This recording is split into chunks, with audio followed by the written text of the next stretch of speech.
Kai iyaka nan. Shiga nan gidan ka ce lantana ta zo in je Zumbudi. Allah mai iko. Haka Allah yake iko sa wallahi tallahi. Ya?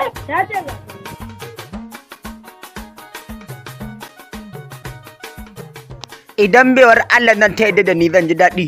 Saboda irin macen kenan da nake nema zan aura. Kai ne Zumbudi?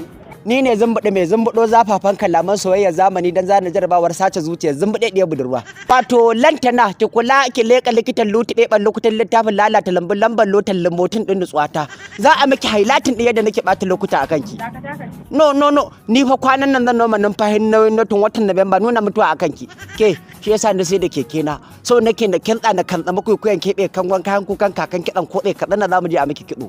Za ka sha mamaki saboda rana auren mu ba maganar mota. Magana ce ta jirage. Duk zirga-zirgar da za a yi a bikin mu a jirgi za a yi ta. Irin manya-manyan jiragen nan da suke kai mutane aikin haji. Inda babban jirgi ba zai iya higa ba akwai helicopter. Inda helicopter ba zai iya higa ba akwai kwale-kwale. Inda kwale-kwalen ma ba zai iya higa ba.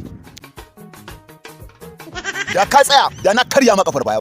Wannan ai sai ka saka tangar gidana ta zube. Ke ma dan buhun ubanki. W Hausa TV.